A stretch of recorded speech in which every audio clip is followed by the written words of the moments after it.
성경 말씀을 함께 암송하고 묵상하는 시간입니다. 오늘은 2월 25일, 2월의 벌써 마지막 주일입니다. 주위에 계신 형제 자매님들과 반갑게 인사 나누시기 바랍니다.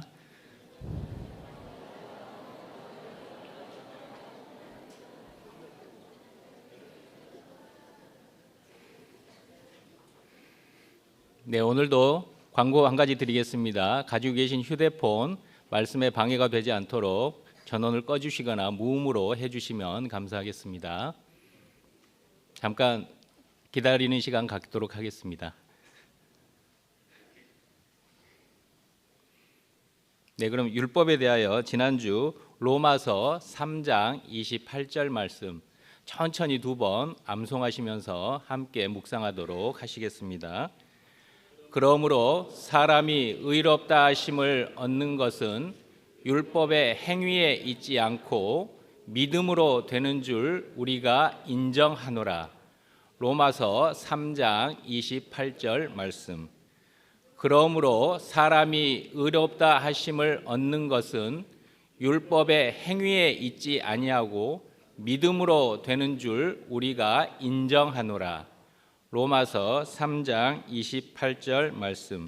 이번 주 로마서 7장 7절 말씀도 율법에 대하여 천천히 두 번 암송하시면서 묵상하도록 하시겠습니다. 그런즉 우리가 무슨 말 하리요? 율법이 죄냐? 그럴 수 없느니라. 율법으로 말미암지 않고는 내가 죄를 알지 못하였으니 곧 율법이 탐내지 말라 하지 아니하였다면 내가 탐심을 알지 못하였으리라. 로마서 7장 7절 말씀. 그런즉 우리가 무슨 말 하리요? 율법이 죄냐? 그럴 수 없느니라. 율법으로 말미암지 않고는 내가 죄를 알지 못하였으니 곧 율법이 탐내지 말라 하지 아니하였다면 내가 탐심을 알지 못하였으리라. 로마서 7장 7절 말씀. 다음 주도 율법에 대하여 갈라디아서 2장 21절 말씀 성경책이나 소식지를 보시고 천천히 두 번 읽으시면서 묵상하도록 하시겠습니다. 내가 하나님의 은혜를 패하지 아니하노니 만일 의롭게 되는 것이 율법으로 말미암으면 그리스도께서 헛되이 죽으셨느니라. 갈라디아서 2장 21절 말씀.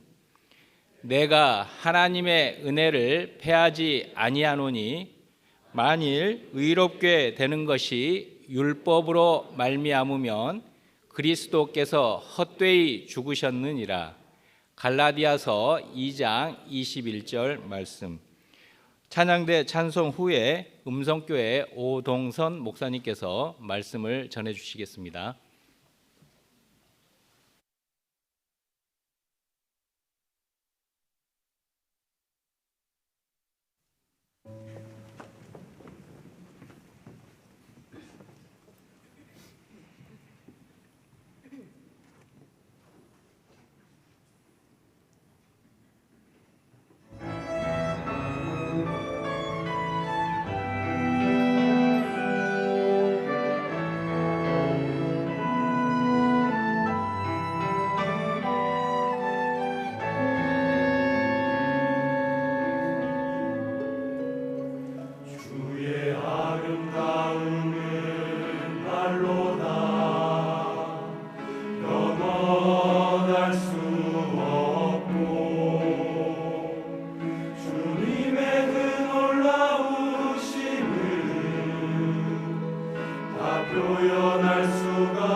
예, 찬양 감사드립니다. 그리고 연주도 감사드립니다.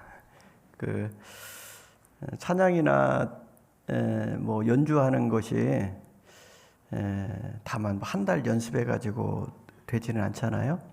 그런데 저희들 신앙생활도 마찬가지로 이 자리에 함께 계신 분들이 오랫동안 이렇게 주님의 말씀을 가까이 하고 하나님을 섬겨가면서 우리의 그 마음과 행동을 연주해가고 노래를 부르는 그런 모습과 같은 것 같아요. 그래서 구원받은 지 얼마 안 되신 분들도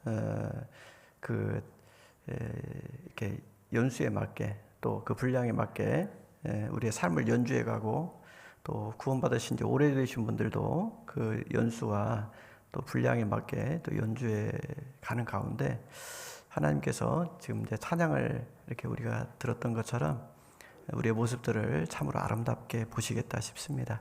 함께 기도하고 하나님 말씀 함께 하겠습니다. 은혜와 자비가 충만하신 우리 주 아버지 하나님, 참으로 감사합니다. 주님의 피로 저희를 구원해 주시고 아무 소망도 없고 그리고 오직 허물뿐이었던 저희들을 주님의 피로 깨끗하게, 그리고 주님의 성령 안에서 거룩하고 값지게 세워주셨습니다. 저희들 주님 안에서 또 주님의 자녀로 살아갑니다. 주님의 선한 일꾼으로 살아갑니다. 이 주님께서 주신 귀한 위치와 직분을 잘 감당할 수 있도록 저희들 더욱더 지혜롭게 또 주님 앞에 아름답고 충성되게 살아갈 수 있도록 도와주시고, 무엇보다도 서로 살아가는 가운데 주님을 기쁘게 하고 또 주님의 복음을 함께 협력해서 전할 수 있도록 도와주시길 원합니다. 저희들 주님 말씀 앞에 이렇게 함께하고자 합니다. 저희들에게 필요한 말씀을 공급해 주시며 항상 힘있게 주님의 말씀에 감동되어 주님을 섬겨갈 수 있도록 성령으로 역사해 주시고 도와주시길 원합니다. 이 자리에 참석이 못한 형제 자매님들에게도 주님께서 말씀과 은혜로 함께해 주시고, 그리고 항상 주님의 그 교제를 사모하고 말씀을 사모하는 가운데 저희들과 동일한 보조로 주님을 섬겨가며 능력 있는 주님의 자녀의 삶을 살 수 있도록 도와주시길 원합니다. 우리를 사랑하시는 예수님 이름으로 감사하며 기도했습니다. 아멘. 성경 고린도전서 10장을 찾겠습니다. 고린도전서 10장입니다.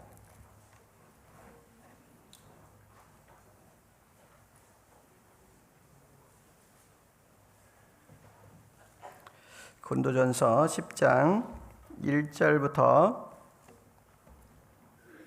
13절까지 1절부터 13절까지 찾으셨으면 천천히 함께 읽겠습니다. 형제들아 너희가 알지 못하기를 내가 원치 아니하노니 우리 조상들이 다 구름 아래 있고 바다 가운데로 지나며 모세에게 속하여 다 구름과 바다에서 세례를 받고 다 같은 신령한 식물을 먹으며 다 같은 신령한 음료를 마셨으니 이는 저희를 따르는 신령한 반석으로부터 마셨음에 그 반석은 곧 그리스도시라. 그러나 저희의 다수를 하나님이 기뻐하지 아니하신 고로 저희가 광야에서 멸망을 받았느니라.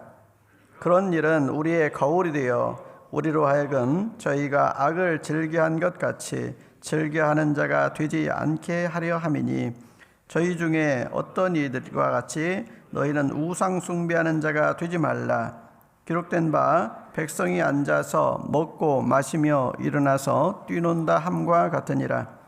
저희 중에 어떤 이들이 간음하다가 하루에 23,000명이 죽었나니 우리는 저희와 같이 간음하지 말자. 저희 중에 어떤 이들이 주를 시험하다가 뱀에게 멸망하였나니 우리는 저희와 같이 시험하지 말자. 저희 중에 어떤 이들이 원망하다가 멸망시키는 자에게 멸망하였나니 너희는 저희와 같이 원망하지 말라.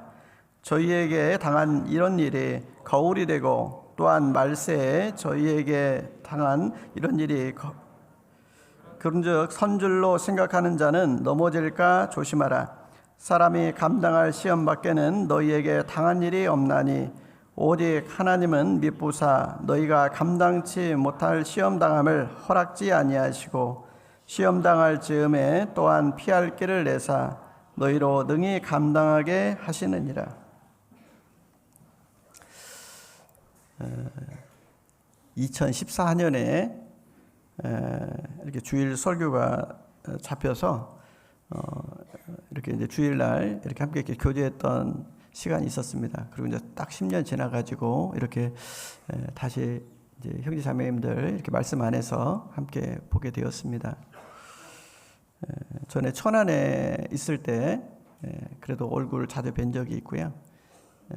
그리고 이번에 또 이제 음성에 작년이죠. 1년 전에 음성에 이렇게 교제하게 되어서 그래도 좀 얼굴을 좀 자주 뵙는 것 같습니다.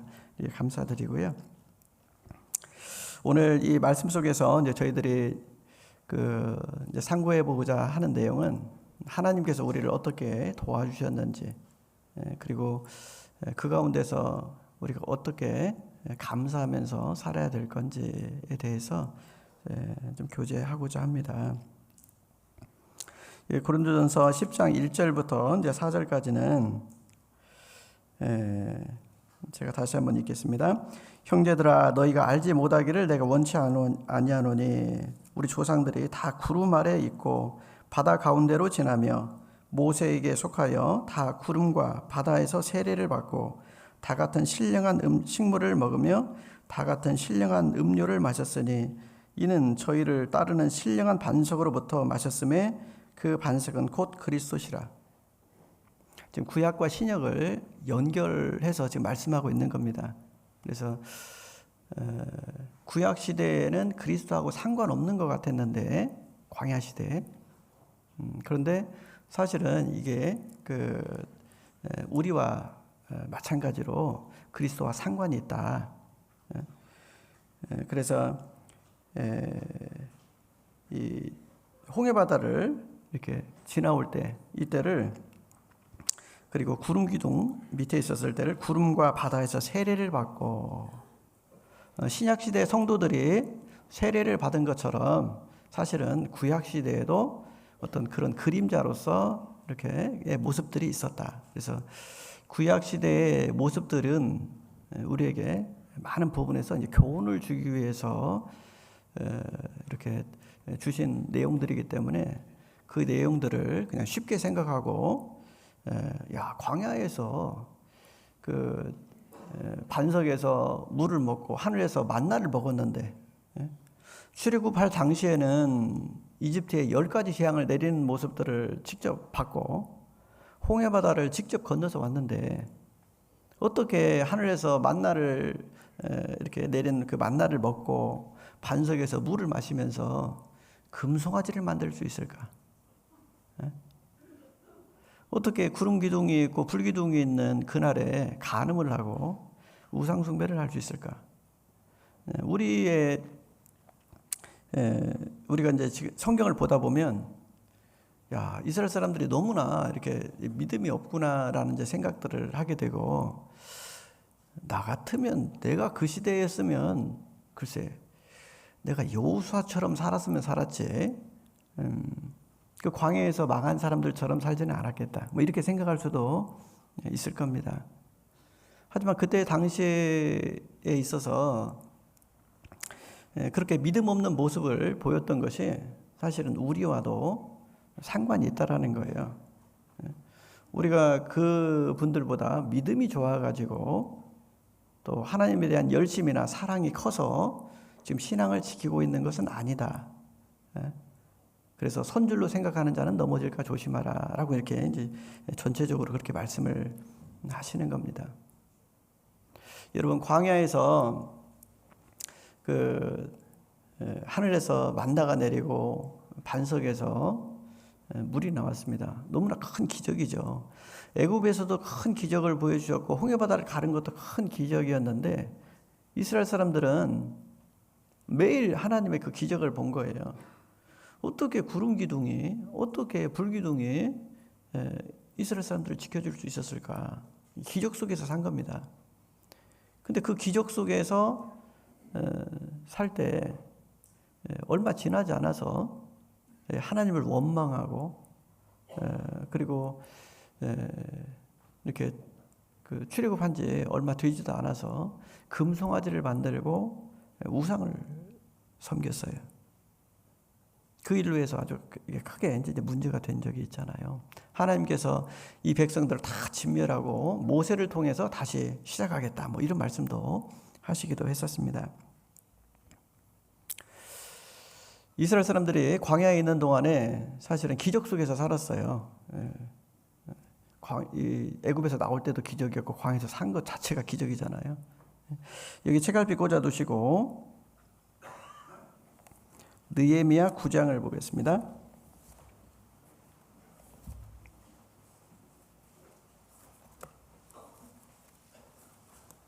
느헤미야 9장 18절부터 21절까지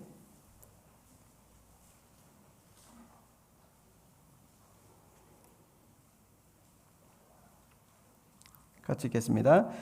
또 저희가 송아지를 부어 만들고 이르기를 이는 곧 너희를 인도하여 애굽에서 나오게 하신 하나님이라 하여 크게 설만하게 하였사오나 주께서는 연하여 긍휼을 베푸사 저희를 광야에 버리지 아니하시고 낮에는 구름 기둥으로 길을 인도하시며 밤에는 불 기둥으로 그 행할 길을 비추게 하사 떠나게 아니하셨사오며 또 주의 선한 신을 주사 저희를 가르치시며 주의 만나로 저희 입에 끊어지지 않게 하시고 저희의 목마름을 인하여 물을 주시사 40년 동안을 들에서 기르시되 결핍함이 없게 하심으로 그 옷이 헤어지지 아니하였고 발이 부르지 아니하였사오며 신명기 29장 5절에 보면 발의 신이 헤어지지 않았다 뭐 이런 말씀도 있습니다. 이스라엘 사람들이 광야에서 하나님의 많은 어떤 이적들을 경험하고 또 그 속에서 매일같이 살고 있었는데도 불구하고 우상 숭배를 했습니다. 원망하고 간음하고 이런 일들을 한 거예요. 그런데도 하나님께서 연하여 연거푸서 이렇게 이스라엘 백성들을 불쌍히 여겨주시고 우상 숭배하는 날에도 먹을 걸 주시고 마실 물을 주셨습니다. 그리고 이스라엘 사람들이 광야에서 그 60만 장정들이 다 이렇게 진멸될 때까지도 하나님께서 계속해서 결핍함이 없게 해주셨다. 불순종하는 가운데서도 먹을 것을 주신 거예요. 입을 것을 주시고 옷이 헤어지지 않고 발이 부르지 않고 신발이 떨어지지 않고 부모가 자녀에 대해서 자녀가 불순종하고 부모를 속썩이고 감사할 줄 모르고 엉뚱하게 살아도 부모가 이렇게 말을 합니다. 밥이나 처먹어라 이 녀석아. 밥을 주어요. 밥을 줘. 그죠? 그러니까 자녀한테 욕을 하면서도 이게 요즘에 그렇게 욕하는 분들이 있을지 모르겠지만 옛날에는 이제 그런 이제 많이 배웠든 못 배웠든 입에서 험한 말을 하든 어떤 식의 표현을 하든지 자녀가 불순종해도 자녀를 걱정하고 적어도 결핍함이 없게 자녀가 얼어 죽으면 안 되잖아요. 자녀에게 입을 옷을 주고 먹을 것을 주고 신발을 그리고 기본적으로 살 수 있는 것들을 다 공급을 해줍니다. 그 가운데서 철이 들길 바라고 잘 살길 바라고 또 자녀가 잘 되기를 바라는 겁니다. 하나님께서 이스라엘 사람들을 광야에서 먹이시고 입히실 때 그때 이방인들도 먹이시고 입히셨습니다. 이방인들이 하나님을 섬기지 않았죠. 하나님을 찾지도 않았죠. 그런데도 불구하고 이방인들을 불쌍히 여기신 거예요. 그리고 이방인들 중에도 사실은 이스라엘에 흡수된 사람들이 있잖아요. 이방인 중에도 이스라엘로 들어온 사람들이 많이 있습니다. 출애굽 당시에도 어떤 이제 섞여 사는 무리라고 하는 표현도 있는데 이제 이 표현은 좀 이제 안 좋은 표현이죠. 하나님과 상관없이 섞인 사람들도 있고 또 그 중에는 이스라엘의 하나님이 참 하나님이다라고 하면서 이스라엘 속에 들어온 사람들도 있었던 거예요. 그리고 그 이스라엘 사람들이 이렇게 그 가나안 땅에 들어간 이후에도 많은 이방인들이 뭐 성경에 보면 룻 같은 경우에도 모압 여인이었잖아요. 모압 여인이었는데 이스라엘로 이렇게 흡수가 되고 다윗 시대에도 많은 이방인들이 이스라엘의 그 하나님을 섬기는 쪽으로 이렇게 흡수가 됐습니다. 에스더 성경 8장에 보면 그때 유다인 되는 자들이 많았더라 이런 말씀이 있어요. 그 모르드게와 에스더의 그 이스라엘의 그 하나님이 참 하나님이다라는 걸 인정하고 그때 유다인 되는 자들이 많았어요. 유대교로 개종하는 유대인들이 믿는 그 하나님이 참 하나님이다라고 인정하고 그 하나님께로 돌아오는 사람들이 많이 있었던 거예요. 하만이라는 사람은 유대인들을 없애버리려고 했는데 오히려 유대인들이 더 많아지는 그런 이제 상황이 돼버린 겁니다. 에스라 시대에도 많은 사람들이 또 이렇게 이스라엘에 합류하는 어떤 그런 일들도 있었습니다. 어쨌든 광야에서 이스라엘을 먹이실 때 그때 이방인들도 먹이셨다는 거예요. 이방인들에게는 하늘에 뭐 만나가 내리고 반석에서 물이 나오고 뭐 그렇게 하진 않았죠. 농사를 짓고 그리고 우물에서 이렇게 물이 나오고 뭐 이런 것을 먹었지만 사실은 다 하나님께서 주신 거죠. 광야에서 하나님께서 주신 먹을 것과 마실 것만 하나님께서 주신 게 아니라 그 시간에 이방인들에게 주신 것도 하나님께서 주신 거예요. 이스라엘 사람들이 가나안 땅에 들어갔을 때 가나안 땅에 들어갔을 때는 더 풍요롭게 먹었죠.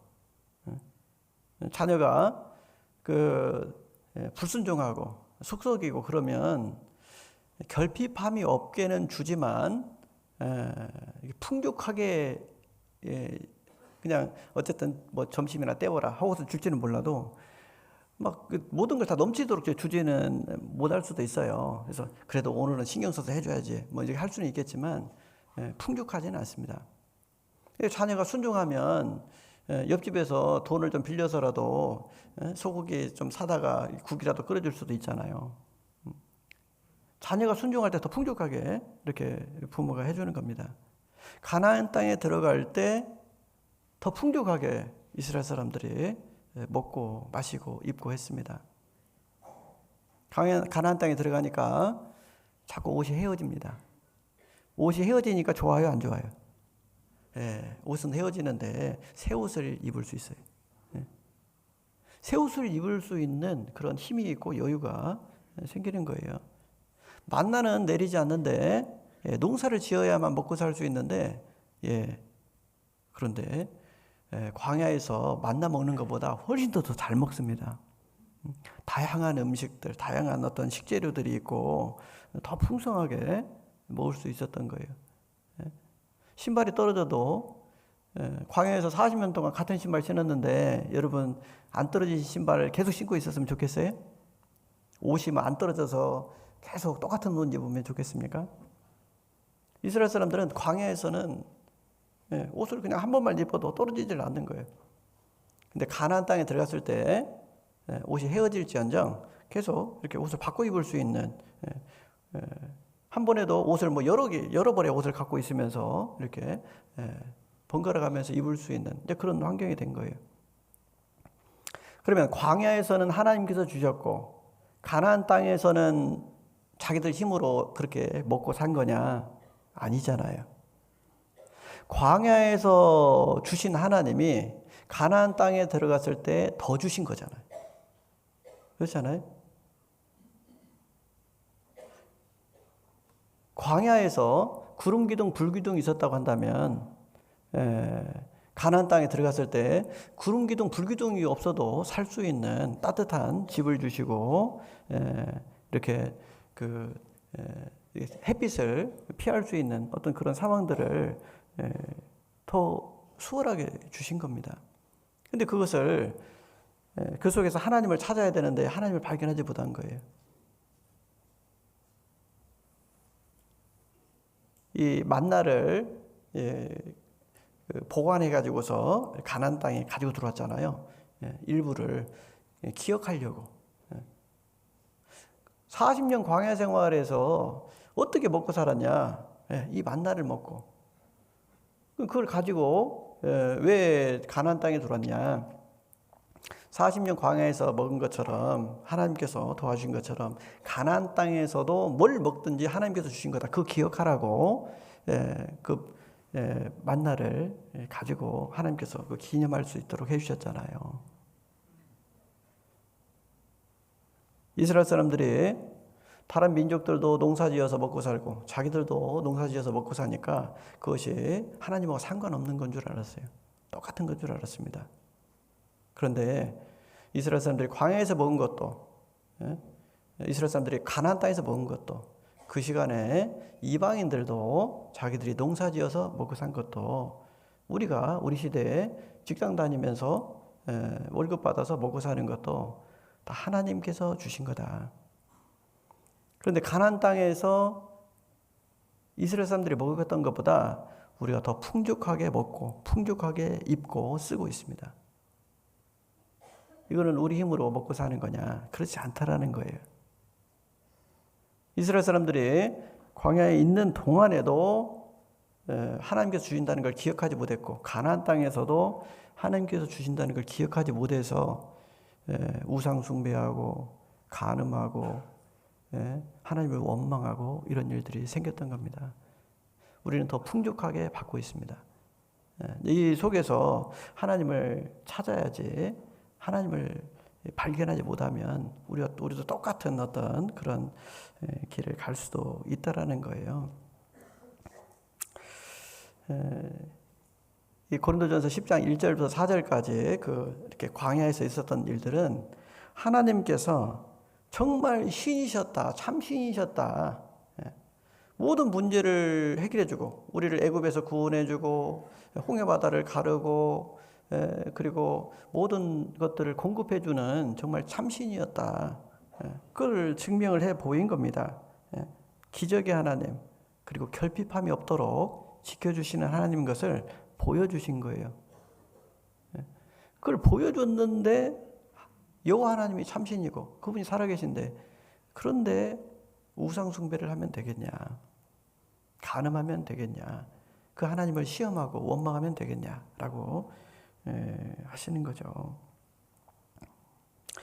다시 고린도전서 10장을 찾아보겠습니다.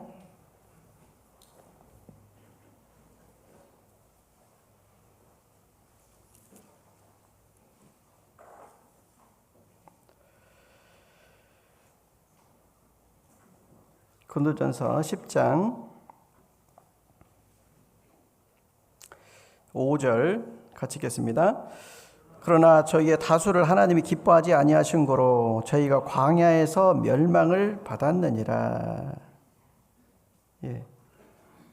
하나님께서 다수를 기뻐하지 않으셨다. 예. 세상에 다수가 있죠. 예. 지금 80억이 넘는 사람이 있다고 합니다. 예. 근데 하나님께서는 그 80억이 넘는 그 모든 사람들을 불쌍히 여기시고 사랑하십니다.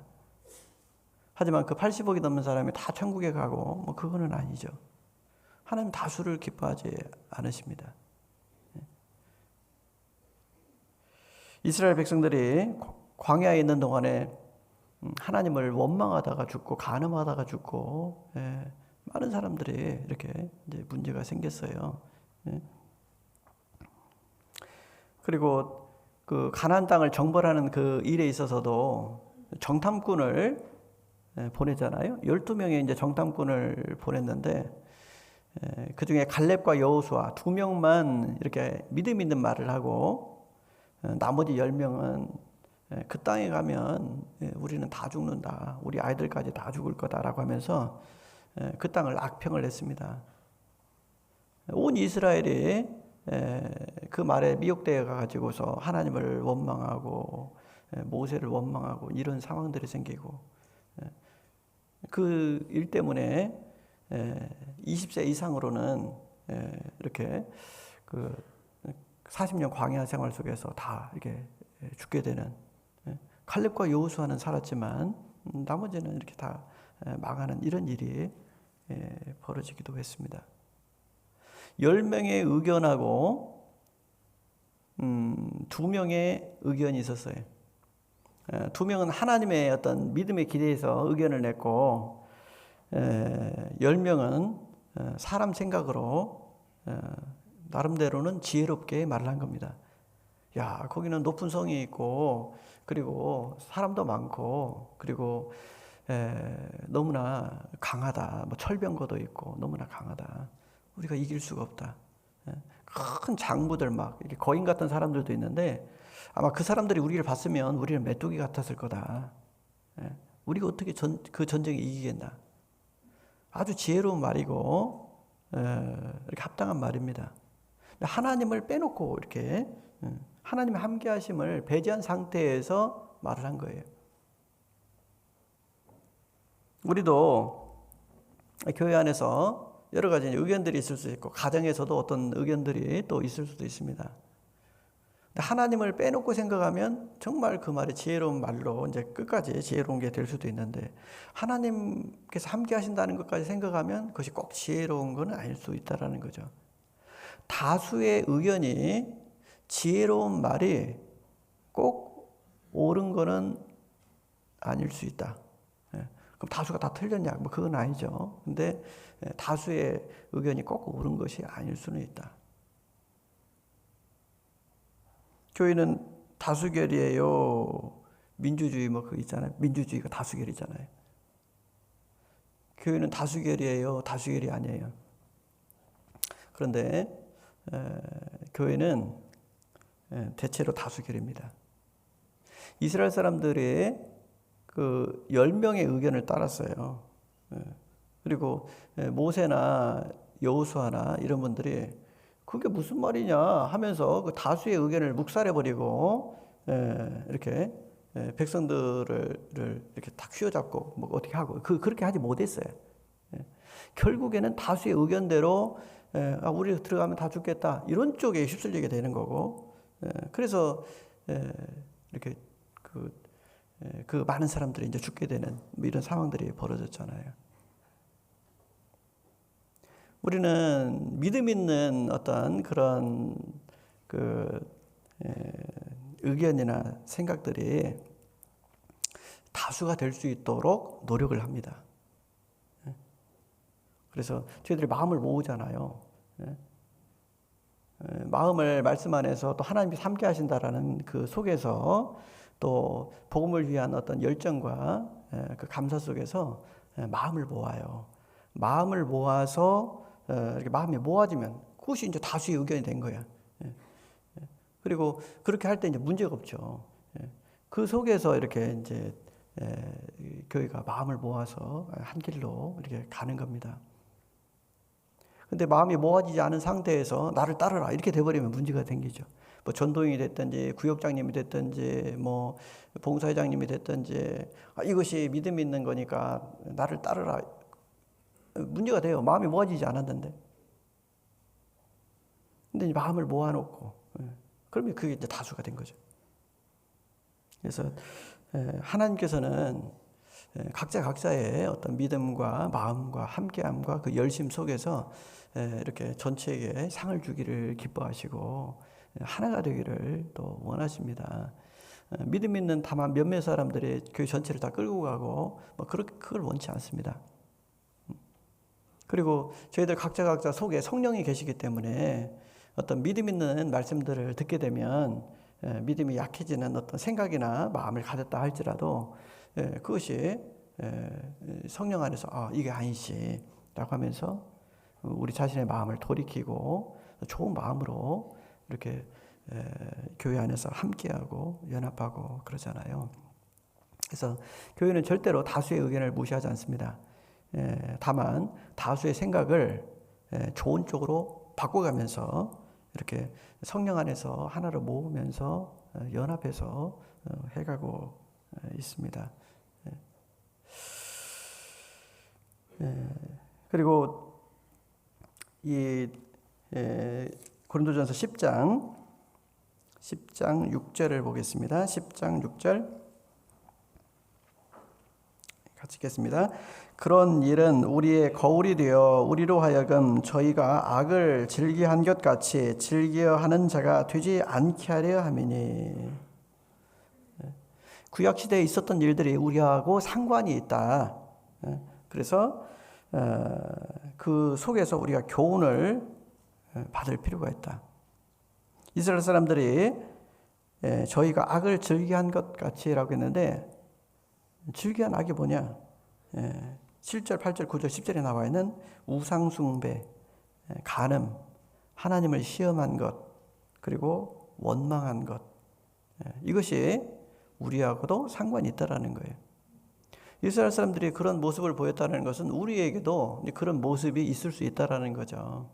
그래서 저런 믿음 없는 모습이 아니라 나도 그런 믿음 없는 어떤 생각이나 모습이 있는지 살펴보고 우리 자신이 그때그때 이제 돌이킬 필요가 있다라는 겁니다. 이스라엘 사람들이 광야에서 40년을 있으면서 원망하는 사람들이 다 죽었고 우상 숭배하는 사람들이 다 죽었고 간음하는 사람들, 하나님을 시험하고 이런 사람들이 다 죽었잖아요. 그러듯이 우리 속에 있는 우상 숭배하는 마음들이 이 땅에 있는 동안에 하나씩 이렇게 이제 죽여가는 거예요. 우리 내 속에 있는 우리 각자에게 내 속에 우상 숭배하는 마음이 있거든요. 우리가 뭐 돌을 깎아놓고 복 달라고 빌고 그러진 않지만 그것만 우상이 아니잖아요. 하나님 이외에 다른 것을 의지하는 것이 다 우상 숭배예요. 탐심은 곧 우상 숭배니라. 왜 탐심이 우상 숭배냐? 이 돈이라는 것이 내게 행복을 가져다 주고 모든 문제를 해결해 줄 걸로 생각하는 것은 이거는 돈을 신으로 생각하는 거예요. 이건 우상입니다. 시편 115편에 보면 이 우상은 손이 있어도 사람을 도와주지도 못하고 입이 있어도 우리를 위로해 주거나 이렇게 도와주지 못해. 발이 있어도 걸어다니지도 못하고 귀가 있어도 우리가 기도하는 거 듣지도 못합니다. 우상은 우리를 행복하게 해줄 수 없어요. 우리의 모든 문제를 해결해 줄 수 없습니다. 참 하나님만 해결해 줄 수 있다는 거예요. 그래서 고린도전서 10장 1절부터 4절까지 아까 읽었던 말씀에 그 하나님은 그거 보여주지 않았냐. 애굽에서 구원해주고 홍해바다를 가르고 광야에서도 먹여 살리고 결핍함이 없게 하셨는데 그분이 신이 아니냐. 그걸 보여줬는데 그분을 통해서 모든 걸 공급받으려고 해야지 왜 우상을 만들어 놓고 그것을 의지하냐라고 이렇게 한 겁니다. 우리도 속에 이렇게 돈을 의지하는, 돈은 범사에 유용하다라고는 했지만 돈은 신이 아니에요. 돈을 가지고 가정의 화평을 만드는데 도움을 줄 수도 있지만 가정의 화평을 만드는데 깨트리는 것이 되어버릴 수도 있어요. 이 돈이. 오히려 돈이 있어서. 돈은 있어도 문제일 수도 있고 없어서 문제일 수도 있어요. 그래서 돈이 없으니까 문제라고 생각해서도 안 되고 돈이 있으니까 문제라고 생각해서도 안 되고 하나님께 모든 것이 사실 달려있는 거거든요. 사람을 의지하는 것도 우상숭배입니다. 너희는 사람을 의지하지 말라. 인생들을 의지하지 말아라. 그 생명이 호흡에 있나니 수에 칠 가치가 없다. 그러니까 아무리 힘 있는 사람도요, 콧구멍 막으면 죽어요. 그렇지 않아요? 숨 못 쉬면 다 죽어. 숨 못 쉬면 죽는 그 약한 사람한테 뭘 의지하고 내 자신을 맡기고 거기다 나를 다 걸고 살 거냐. 사람을 의지하는 것은 우상숭배다라는 거예요. 내 모든 문제를 해결해 줄 수 있는 분은 하나님이시지 돈도 아니고 사람도 아니고 아니면 세상의 즐거움, 쾌락도 아니다. 오직 하나님만 우리의 참신이 될 수 있다. 모든 문제를 해결해 주고 우리에게 행복, 온전한 행복을 가져다 줄 수 있다라고 하는 겁니다. 그래서 우리 속에도 이런 이제 우상숭배와 관련된 마음들이 있다라는 거예요. 간음, 뭐 세상을 사랑하는 것도 간음이라고 하셨는데 뭐 이런 것들도 다 마찬가지입니다. 그래서 우상숭배나 간음이나 하나님을 시험하는 거나 원망하는 것, 이스라엘 백성들이 광야에서 했던 것이 우리와 무관하지 않다. 이스라엘 사람들이 그러면 왜 그런 실수를 저질렀냐? 뭐 여러 가지 이유가 있겠죠. 첫 번째는 하나님 눈에 안 보여요. 당장에 하나님이 말씀하시면 이렇게 그렇게 불순종하지는 않았을 거예요. 홍해 바다를 가르친 하나님이 모세가 지팡이를 드는 뭐 이것이 아니라 진짜 막 산만한 하나님이 나타나 가지고서 홍해 바다를 가르는 모습을 막 입으로 후 부니까 막 갈라지는 이런 모습을 보여줬다면 좀 달랐을 수도 있겠죠. 근데 그 신이 계속해서 그런 모습을 계속 보여줘야 돼. 계속해서 보여줬다고 한다면 이스라엘 사람들이 정신 차렸을 거예요. 근데 하나님께서 그렇게 안 하시거든요.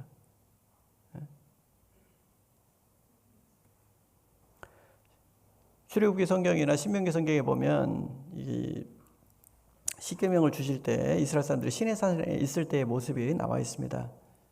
하나님께서 폭풍 가운데서 나타나셨어요. 산을 뒤흔들어 버렸습니다.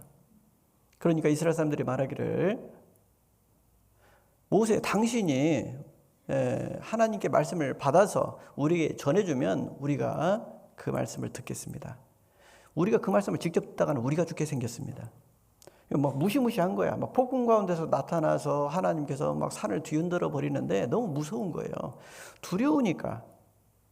여호와를 경외하는 것이 지혜의 근본이다라고 했는데 흔들어 버리니까 경외가 돼.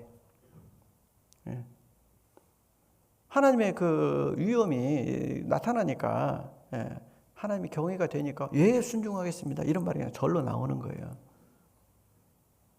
근데 그 뒤에는 그 말씀에 순종하지 않았잖아요. 하나님을 제대로 믿는 분들도 마찬가지로 이렇게 여호와를 경외하는 것이 모든 지혜의 근본이에요. 영혼 구원에 대한 지혜의 근본이 될 수 있고 생활 구원에 대한 지혜의 근본이 될 수 있습니다. 하나님을 두려워해야만 영혼 구원만 받는 게 아니라 하나님의 크심과 그 두려움에 감동이 되어야 생활의 구원도 이룰 수 있다는 거예요. 열왕기상 19장에 보면 엘리야 선지자가 나옵니다. 18장에는 예레미야 엘리야 선지자가 이렇게 하나님께 기도하니까 하늘에서 막 불이 내려왔어요. 그리고 3년 반 동안 비가 안 내려졌는데 기도하니까 또 막 비가 내리는 거예요. 아주 큰 능력이 나타났습니다. 그런데도 불구하고 이스라엘 사람들은 크게 이렇게 하나님께로 전적으로 돌아왔다라는 어떤 모습이 보이지 않고 아합 왕도 여전히 이렇게 돌이키지 않고, 이세벨은 그 엘리야를 막 죽여야 되겠다고 막 하고, 그러니까 엘리야가 낙심해 가지고서 이렇게 하나님의 산으로 이렇게 이제 가게 되는데, 그 과정에서 그 로뎀 나무 아래서 그러잖아요. 차라리 날 죽여주십시오. 나는 우리 조상들보다 낫지 못합니다. 내가 뭘 할 수 있겠습니까? 나를 죽여주십시오. 아주 크게 낙심한 거예요. 하늘에서 불이 내려오고 내리지 않던 비가 3년 반 동안 내리지 않던 비가 기도하니까 비가 내리고, 그래도 크게 달라지는 것이 없는데 내가 뭘 할 수 있겠습니까? 차라리 나를 죽여주십시오. 아주 크게 낙심한 겁니다. 하나님의 산에 이렇게 굴 속에 들어가 있는데 하나님께서 부르셨어요. 엘리야야, 엘리야야, 네가 어찌하여 여기 있느냐? 네가 있을 곳이 아니라는 거죠. 왜 낙심하고 거기 처박혀 있냐? 내가 살아 있는데, 내가 죽은 것이 아닌데 어찌하여 여기 있느냐라고 한 거예요. 엘리야는 말하기를, 예, 제가 하나님에 대한 열심이 탁 심했는데 하나님을 섬기는 사람 나밖에 없고, 그리고 또 나를 죽이려고도 하고, 내가 그래서 지금 이 속에 여기 있습니다. 하나님께서 굴 밖으로 나오라 그래요. 그러니까 엘리야가 이제 굴 밖으로 어기로 나오게 됩니다. 하나님께서 폭풍 가운데로서 나타나셔 말씀하셨어요. 산을 뒤흔들어 버린 거예요. 폭풍 가운데로서 나타나시고 산을 뒤흔들어 버리고 막 불이 왔다 갔다 하고 막 바위가 터지고, 엘리야가 뭐 자동으로 얼굴을 가리우고 겉옷으로 얼굴을 가리우고, 하나님께서 세미한 음성으로 말씀하셨습니다. 엘리야야, 엘리야야, 네가 어찌하여 여기 있느냐? 엘리야는 똑같은 말을 했어요. 예, 하나님을 섬기는 사람 나밖에 없고 하면서 이렇게 똑같은 말을 했습니다. 왜 똑같은 말을 했냐? 정신이 없었어요. 너무 두렵고 무섭고, 그 상황 속에서 본인이 무슨 대답을 해야 될지도 모르겠고, 그래서 방금 전에 했던 그 말을 반복해서 말을 한 겁니다. 예, 하나님에 대한 열심이 내가 특심한데 하나님 섬기는 사람 나밖에 없고 하면서 이렇게 또 뭐 나를 죽이려고 그러고, 하나님께서 말씀하시기를, 너 하사엘이라는 사람한테 가가지고서 기름을 부어서 아람의 왕을 삼아라. 그리고 엘리사라는 선지자 엘리사를 찾아가가지고 너를 대신해서 이렇게 하나님의 일꾼으로 세우라고 말씀을 하십니다. 그때 엘리야 선지자가 예 하고 바로 갔어요. 엘리야는 바뀐 거예요. 하나님께서 엘리야에게 여러 가지 말씀을 하시지 않았습니다. 말씀한 것이 없어. 그냥 일하라고 했어요. 일하라고.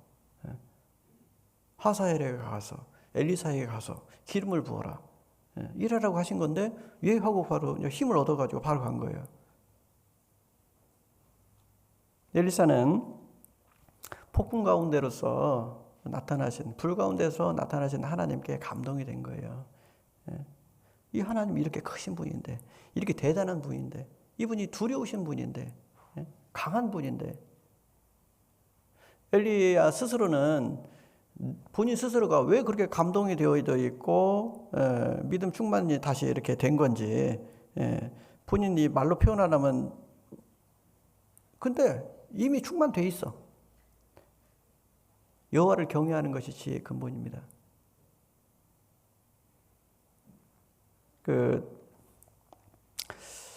학교에서 선생님들이 옛날 같으면 이제 요즘에는 어떻게 하는지 모르겠는데, 아이들이 막 소란스러운 거예요. 떠들어요. 그러니까, 야, 너희들 조용히 안 해. 막 고함을 쳐도 막 이 소란이 수습이 안 돼요. 그러니까 매를 하나 들고서 교탁을 막 빵 하고 때렸습니다. 빵 때리니까 막 조용해져요. 선생님이 세미한 음성으로 말씀을 하십니다. 너희들 뭐하니? 이 선생님 말이 이제 들어가기 시작하는 거예요. 세미한 음성의 그 내용이 특별해서가 아니라 폭풍 가운데로서 불 가운데로서 산을 뒤흔들어 버리고 바위가 터지니까 그것이 의미가 있는 거예요. 그 두려움 가운데서 세미한 음성이 의미가 생기는 겁니다. 그 말씀에 순종할 수 있는 능력이 어디서 오냐? 산을 흔들어 버리니까 그 세미한 음성에 순종할 수 있는 상황이 되는 거예요. 엘리야는 하나님께서 천지를 창조하신 것을 알고 있었습니다. 믿었죠. 전에 불이 내려오고 하늘에서 비가 내려오고 이것도 하나님께서 하셨다는 거 당연히 인정하고 또 그럴 능력이 있는 건 뭐 당연히 알죠. 하나님께서 애굽을 징벌하시고 이스라엘을 구원하신 거 그 내용도 다 믿죠. 세상 전체를 물로 덮어가지고 노아시 때 심판했던 거 그것도 믿죠. 그 이스라엘의 그 여호와 하나님께서 온 세상의 주가 되시고 이렇게 능치 못한 일이 없다라는 거 믿습니다. 믿는데 그분이 이렇게 숨어 계시면 마음이 약해져요. 그분에게 감동이 돼야 되는데 감동되지 않으면 마음이 약해져요.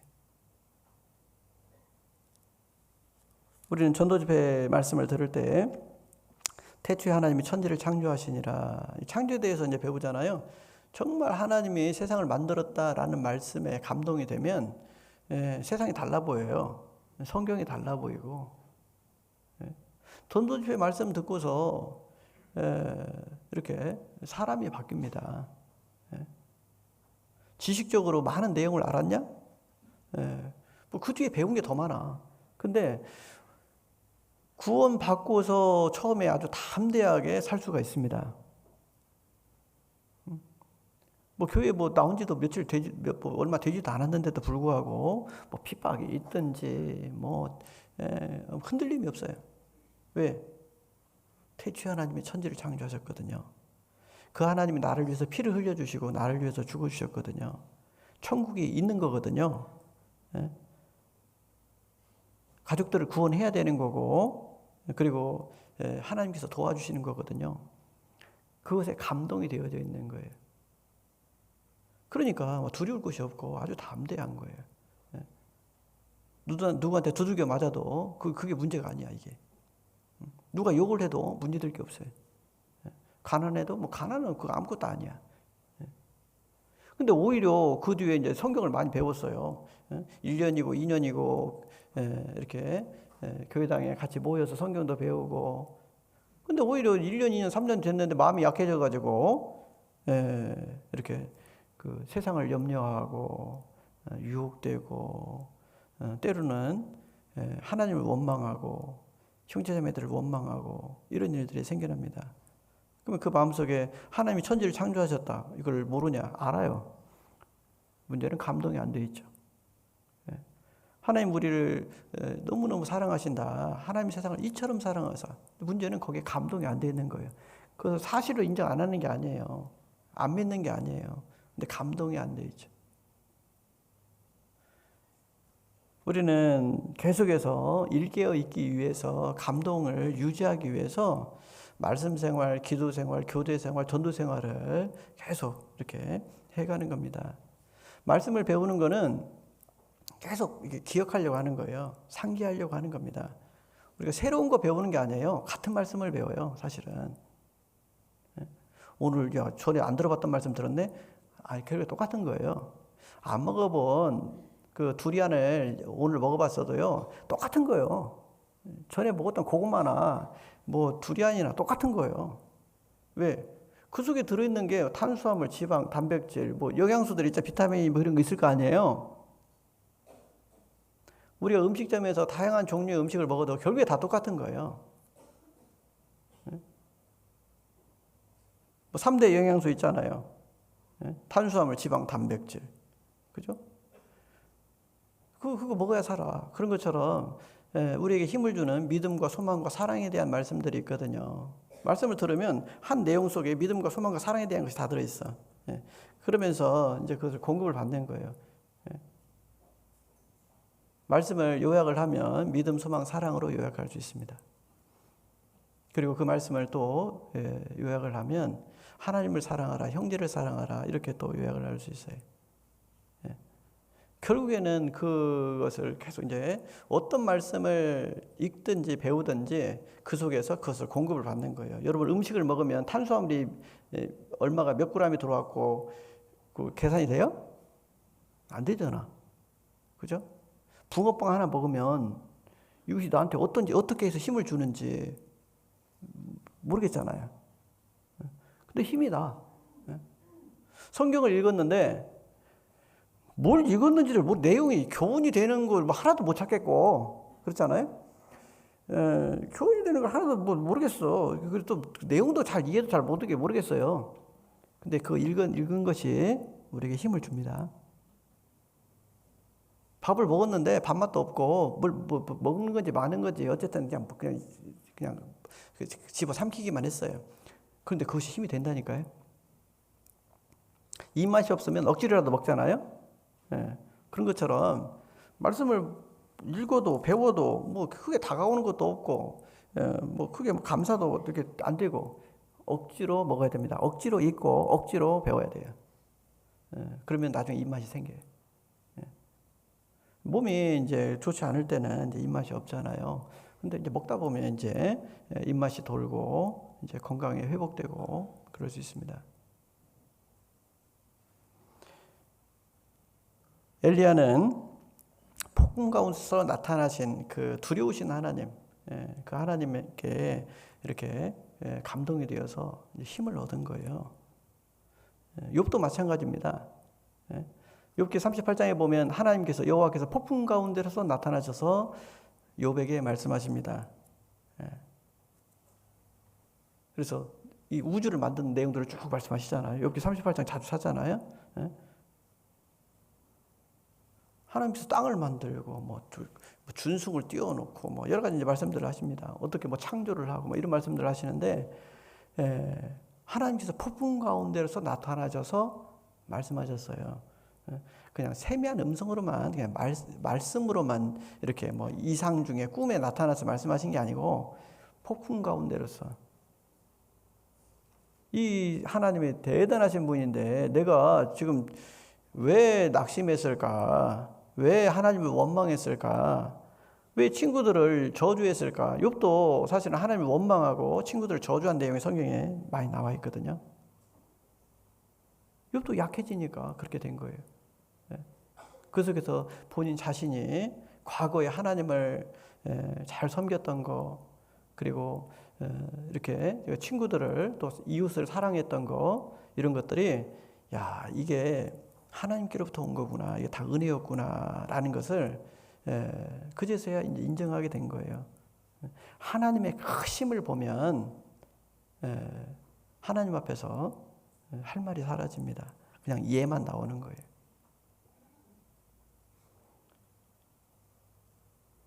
이사야 45장을 찾아보겠습니다. 이사야 45장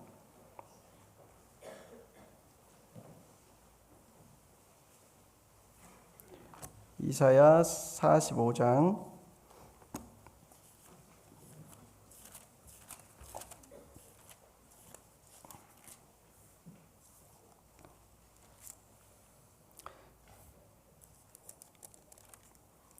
15절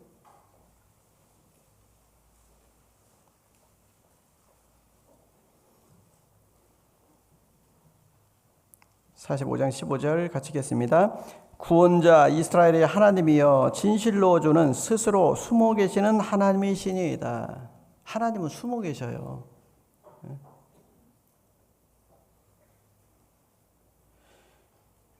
구름 기둥, 불 기둥이 있는 그 모습이 우리에게는 하나님께서 좀 나타내 보이는 것처럼 여겨지잖아요.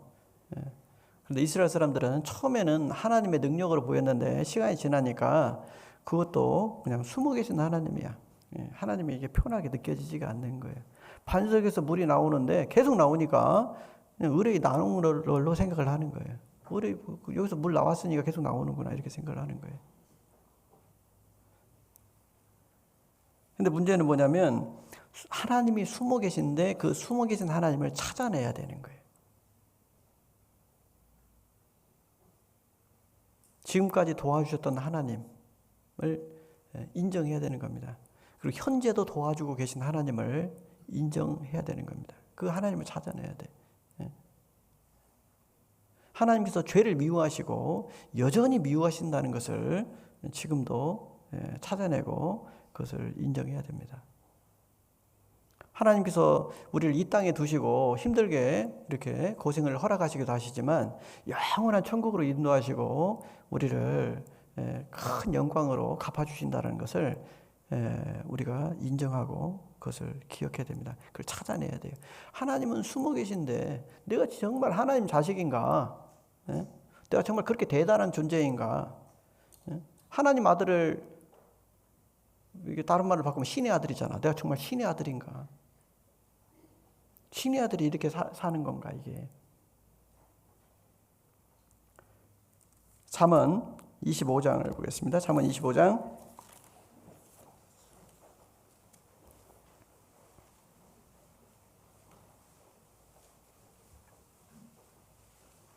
잠언 25장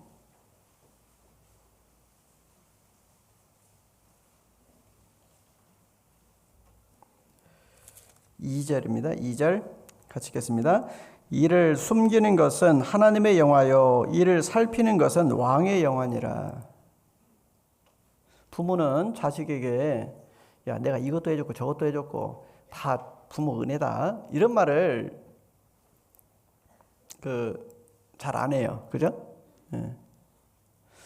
자녀 스스로가 그것을 알아차리고 자녀 스스로가 입으로도 감사하고 행동으로도 감사하기를 그때는 아주 크게 기뻐할 거예요. 입으로 말을 해가지고 이렇게 뭐하고 절받기? 뭐 이런 말 있잖아요. 갑자기 생각이 안 나네. 엎드려 절받기? 그걸 원치 않잖아요. 엎드려 절받기를 원하는 게 아니라 정말 자녀들이 부모에게 감사한 마음을 갖기를, 부모의 마음을 알아주기를 기대하는 마음이 있잖아요. 하나님께서도 우리와 똑같은 거예요. 하나님은 숨어 계시고 표시 안 나게 하는데도 불구하고 여전히 그 하나님의 그 크심과 사랑과 능력을 인정하고 하나님께서 안 보시는 것 같은데 여전히 순종하고 하나님께서 징계도 안 하는 것 같은데 여전히 중심 잡고 잘 살아가고 하나님을 기쁘게 하려고 노력하고 이거를 하나님께서 보기를 원하시는 거예요. 그리고 그것을 믿음이라고 하는 겁니다. 눈에 보이는데 정신 못 차릴 사람이 없어요. 이스라엘 사람들 하나님께서 시내산 흔들어 버리니까 예 하나님 말씀 듣겠습니다 하잖아요. 폭풍 가운데로서 하나님 나타나면 정신 안 차릴 사람이 없습니다. 근데 폭풍 가운데로서 나타나기 전에 정신 차리는 것이 하나님께서 우리에게 원하시는 믿음이라는 거예요. 그래서 이를 숨기는 것은 하나님의 영화요. 하나님은 자꾸 숨으셔요. 표시 안 나게 도와주시고 표시 안 나게 심판하시고. 아브라함이 이삭을 얻을 때까지 25년 걸렸습니다. 가나안 땅에 들어왔는데 25년 지나서 이삭을 얻었어요. 요셉에게 꿈을 주셨어요. 네가 왕이 될 거다 꿈을 줬어요. 애굽의 총리가 되잖아요.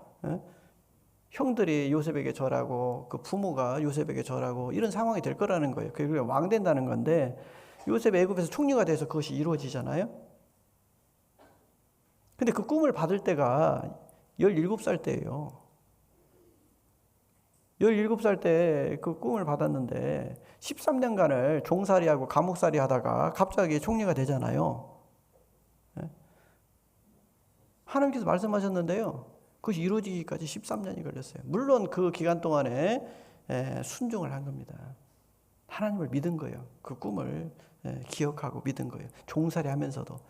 야, 내가 이 지금 가족한테 내가 절을 받으려면 가족 옆에 있어야 절을 받든지 말든지 하는데 이제 가족하고는 천리말리에 떨어져 가지고 지금 종살이 하고 있는데 어느 세월에 가족한테 절을 받겠어요.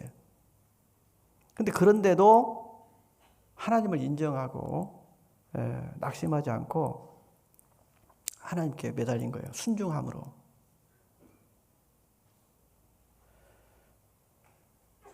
누가복음 8장에 보면 씨 뿌리는 비유가 나옵니다. 마태복음 13장에도 씨 뿌리는 비유가 나오죠.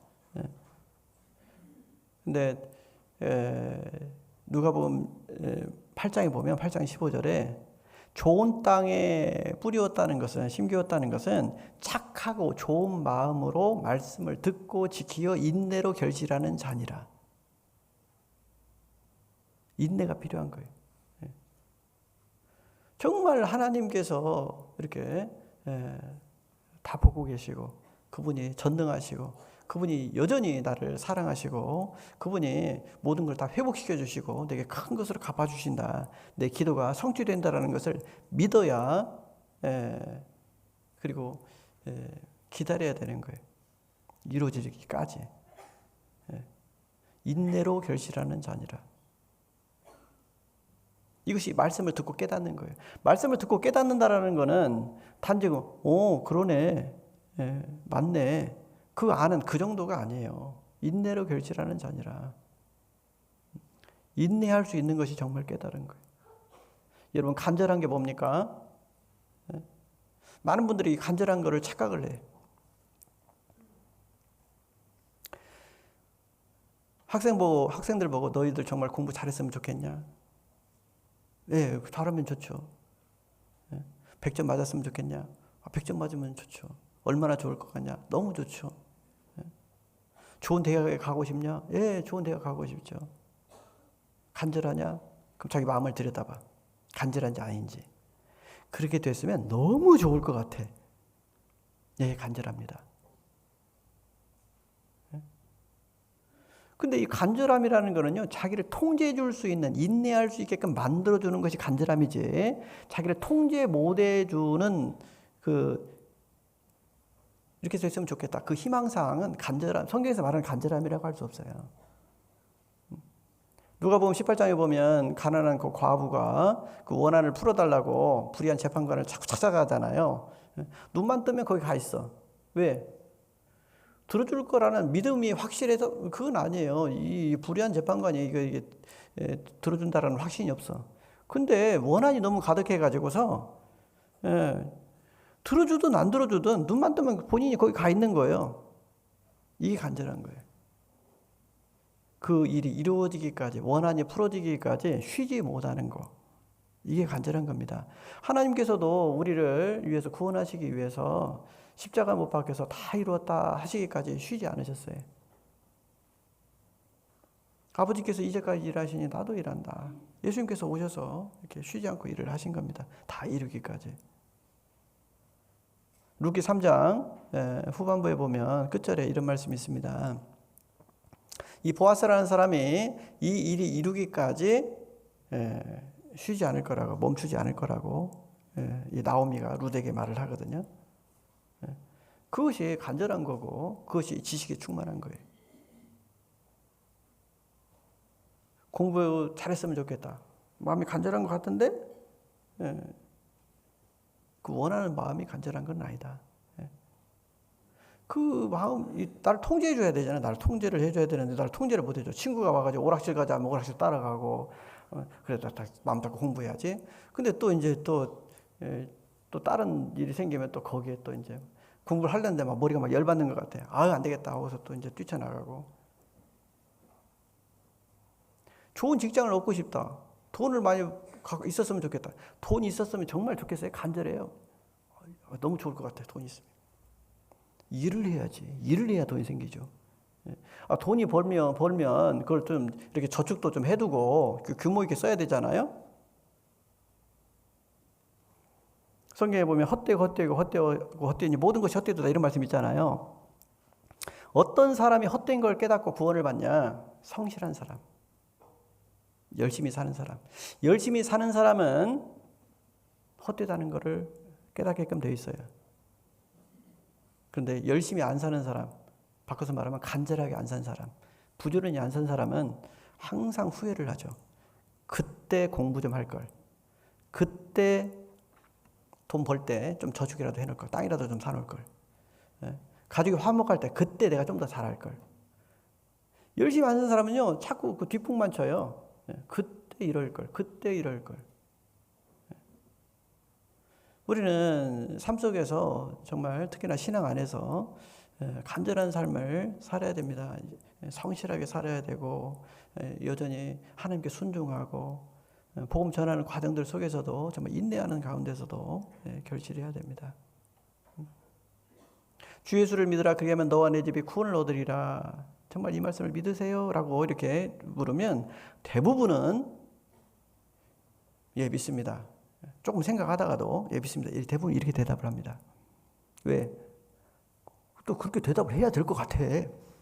대답 안 하면 하나님께서 안 들어주실지도 모르겠다 생각이 들기도 하고 대답을 해야 될 것 같아요.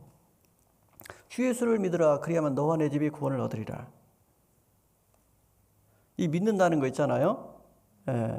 그거는 믿고 인대로 결실해야 되는 거예요. 그 믿음으로. 정말 믿는다면 인내할 수 있지 않겠냐. 이 좋은 것을 얻는데 인내할 수 있지 않겠냐. 근데 인내를 안 하면 믿는데 왜 인내를 안 하냐. 뭐 이렇게 되는 거예요. 빌립보의 그 감옥의 간수 있잖아요. 주 예수를 믿으라 그리하면 너와 내 집이 구원을 얻으리라. 바울 사도께서 그렇게 말씀하시니까 바울 사도를 모시고 집으로 갔어요. 그래서 가족들 다 모아놓고 그 밤중에 말씀을 들은 거예요. 가족들이 다 구원을 받았습니다. 물론 성령도 받았습니다. 구원 받고 밤중에 강가에 나가서 침례를 받았습니다. 침례 받고 돌아와서 바울을 씻기고 음식을 대접했습니다. 그리고 감옥으로 돌아왔어요. 감옥에 있는 사람을 자기 집에 데려가는 거는 이건 죽을 죄예요. 그렇잖아요? 주 예수를 믿으라 그리하면 너와 내 집이 구원을 얻으리라. 이 말씀을 듣고서 아주 죽을 각오를 했어. 그래, 그 구원을 얻을 수만 있다면, 그렇지, 그 말씀을 들어야 되겠다 하고서 바울 사도를 모시고 어떻게 보면 그 죄수잖아요. 어떻게 죄수의 몸이라고 할 수 있잖아요. 감옥에 있으니까. 죄수를 데리고 집에 가가지고서 이거 상관들이 알았다가는 이건 죽을 일이에요. 근데 이렇게 그 일을 하잖아요. 그게 믿는 거죠. 그냥 구원받는 게 아니다. 간절하다는 것은 희망사항이 아니다. 그렇게 됐으면 너무너무 좋겠다. 이것이 간절한 것이 아니라는 거예요. 이거는 속는 겁니다. 착각입니다.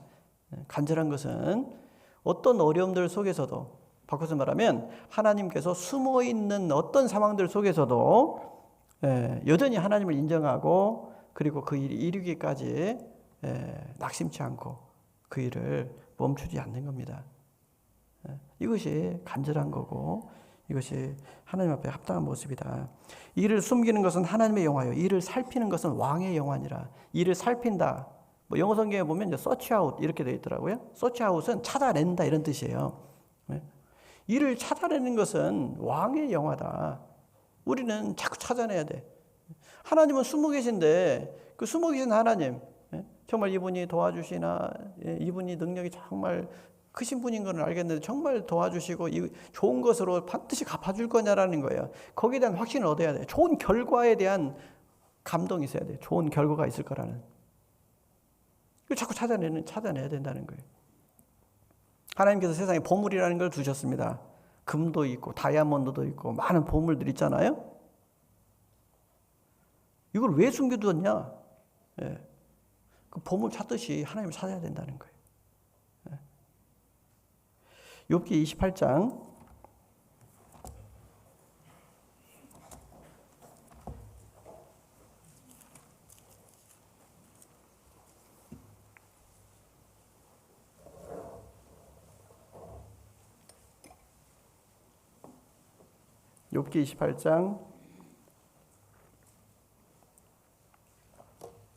1절부터 4절까지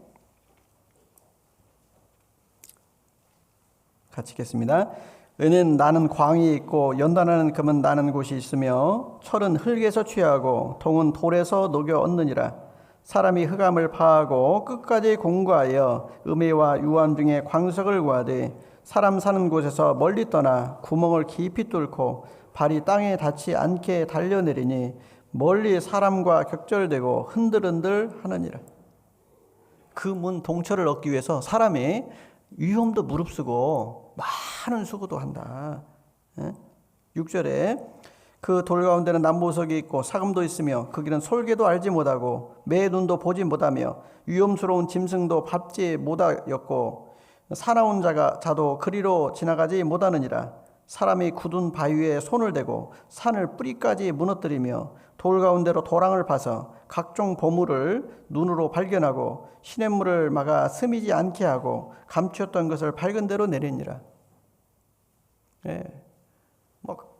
이 보물들을 얻기 위해서요, 산을 뿌리채 뽑아버리고, 땅속 깊이까지 이게 뚫고 들어가고, 네, 귀하니까, 그게 필요하니까, 그 가치를 아니까 그런 거죠. 12절, 그러나 지혜는 어디서 얻으며 명철의 곳은 어디인고 그 값을 사람이 알지 못하나니 사람 사는 땅에서 찾을 수 없구나. 결국에 보물들을 숨겨둔 이유는, 하나님께서 보물들을 숨겨둔 이유는 지혜를 그렇게 찾아야 된다는 거예요. 특별히 내가 하나님께 감동되고 하나님 앞에 순종하고 하나님 앞에 좋은 것을 얻을 수 있는, 그것이 정말 지혜죠. 영혼의 구원을 얻고 생활의 구원을 얻는, 이것이 지혜죠. 28절 같이 읽겠습니다. 또 사람에게 이르시기를 주를 경외함이 곧 지혜요 악을 떠남이 명철이라 하셨느니라. 여호와를 경외하는 것이 지혜의 근본입니다. 근데 그 지혜가 이렇게 어떻게 표현이 되는 거냐면, 그 경외함이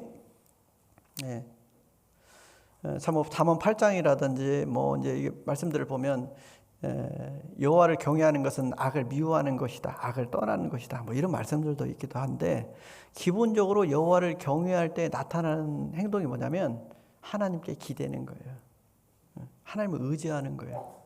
물론 정말 하나님을 의지한다면 인내해야 되겠죠.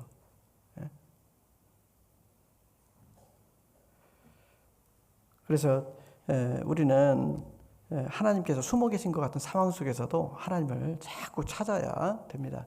그래야 우상 숭배에 빠지지 않을 수 있고, 세상 것들 이렇게 하나님을 의지해야 되는데 자꾸 다른 걸 자꾸 의지해, 뭐 이런 것으로부터 벗어날 수 있고, 세상을 사랑하거나 하는 어떤 그 간음 있잖아요. 실질적인 간음도 당연히 멀리해야 되고, 세상을 사랑하고 세상에서 만족하려고 하는 그 간음도 자꾸 멀리해야 되겠죠. 원망하는 거, 하나님을 시험하는 거, 이런 것들 당연히 이제 멀리해야 되겠죠. 그 시작이 뭐냐면 하나님을 자꾸 찾아내는 겁니다. 히브리서 11장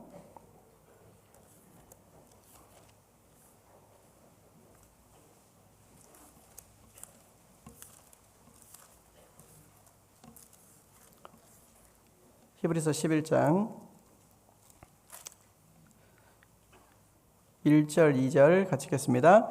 믿음은 바라는 것들의 실상이요 보지 못하는 것들의 증거니 선진들이 이로써 증거를 얻었느니라. 바라는 것들의 실상이요 보지 못하는 것들의 증거니, 좋은 결과가 아직 안 나타난 거예요. 좋은 결과가 안 나타났는데도 불구하고 그 좋은 결과를 위해서 정말 하나님을 믿고 인내로 결실하는, 이것이 필요하다라는 겁니다. 그래서 11장 6절에 보면, 6절 같이 읽겠습니다. 믿음이 없이는 기쁘시게 못하나니 하나님께 나아가는 자는 반드시 그가 계신 것과 또한 그가 자기를 찾는 자들에게 상 주시는 이심을 믿어야 할지니라. 아브라함은 그 자손을 주신다는 말씀을 믿고서 갈 바를 알지 못하고 가나안 땅까지 들어왔습니다. 이삭을 통해서 민족을 주신다는 말씀을 믿고서 이삭을 번제로 드리라고 할 때 이삭을 번제로 드리려고 하는 그 믿음을 또 보여주게 됐습니다. 이삭이 번제로 드려져도 하나님께서 그 잿가루 가운데서, 이삭이 다 불에 타가지고 잿가루가 돼서도 그 가운데 다시 살려서라도 반드시 약속을 지킨다, 그걸 믿은 거예요.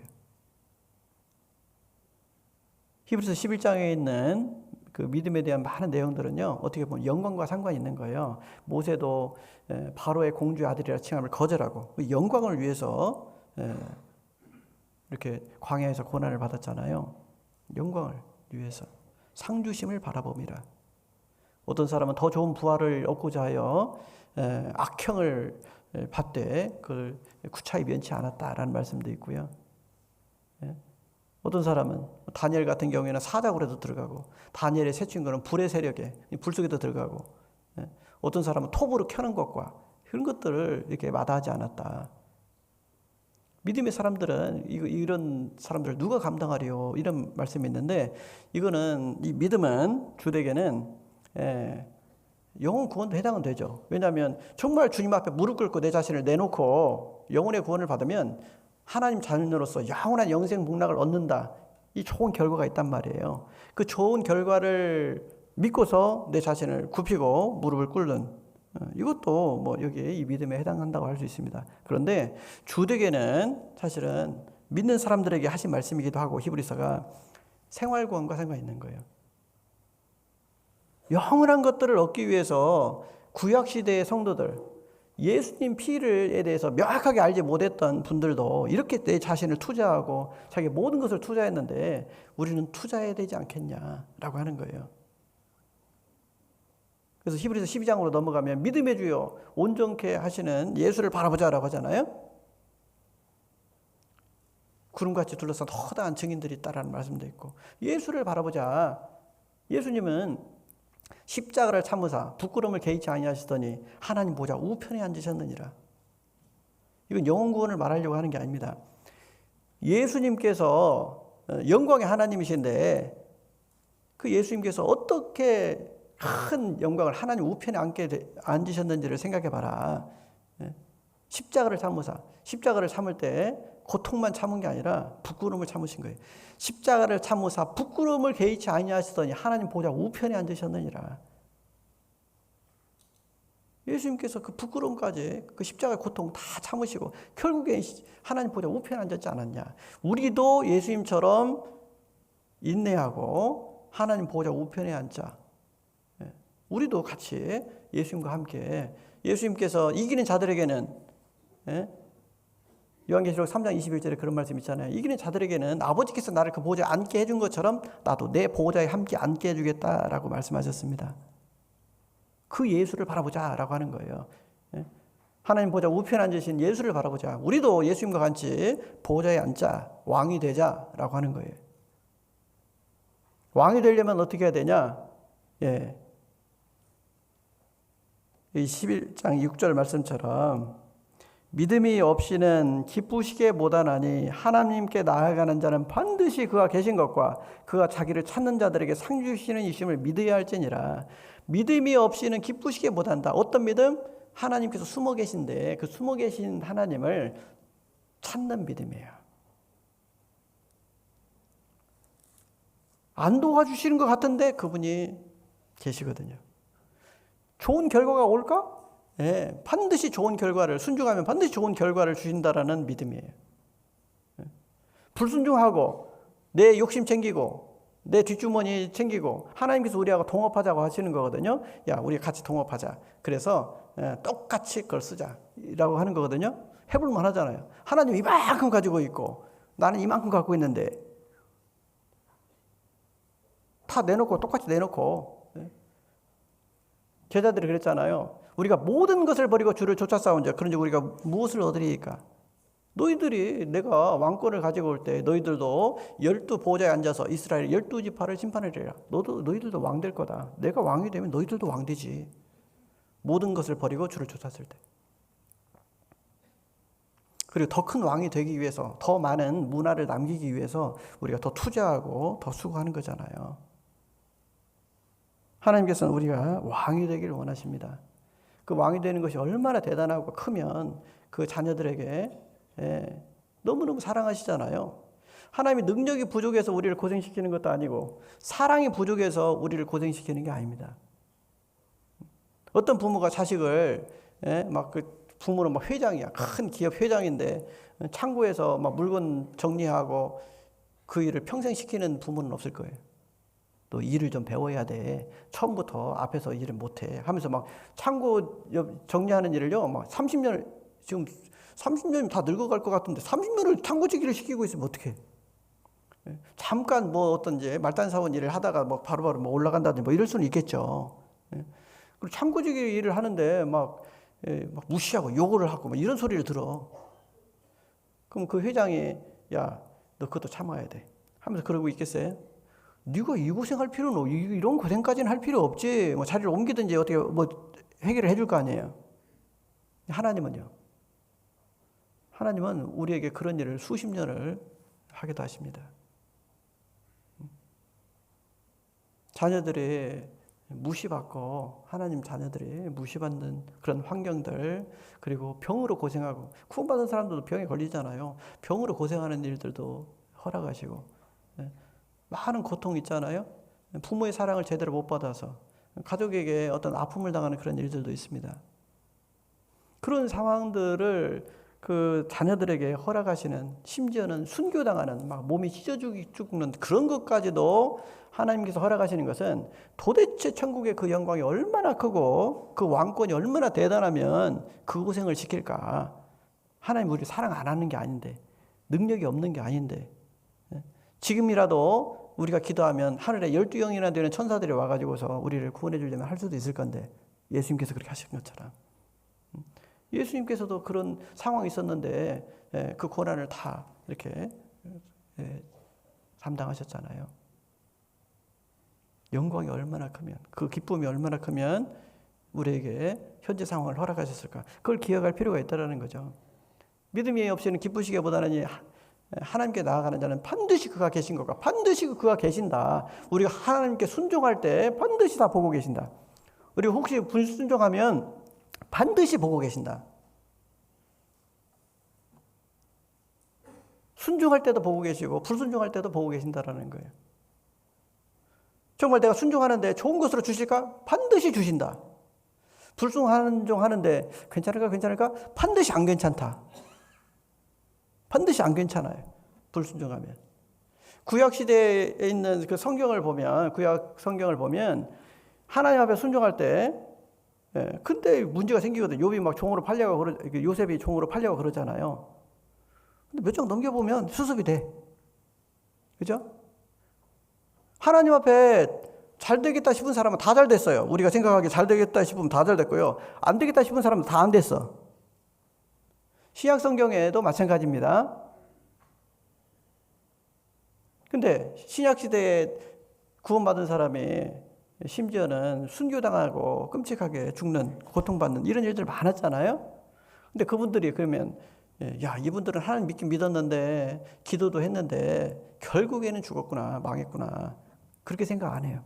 바울 사도께서 목이 잘려 돌아가셨어도 야, 승리했다. 바울 사도께서 믿음을 지켰으니 이제 후로는 나를 위하여 의의 면류관이 예비되었다. 우리가 그 말씀을 믿습니다. 그리고 바울 사도에게 아주 큰 영광이 주어지겠다, 이거 믿거든요. 다른 성도들, 성경에 기록되지 않은 많은 그리스도인들이 많은 고생을 했지만 그 고생이 절대로 무의미하지 않다, 우리가 인정하거든요. 믿거든요. 그렇잖아요. 그런 것처럼 내 수고가 절대로 그냥 떠내려가게 내버려 두지 않으신다. 반드시 순종하면 좋은 것으로 반드시 갚아준다. 모든 것이 성경대로 되었던 것처럼 내 삶도 성경대로 된다. 이것이 정말 내가 순종하고 있는데 정말 좋은 결과가 올까? 반드시 좋은 결과가 온다. 불순종하는데 아직까지는 괜찮은데 계속 괜찮을까? 반드시 안 괜찮다.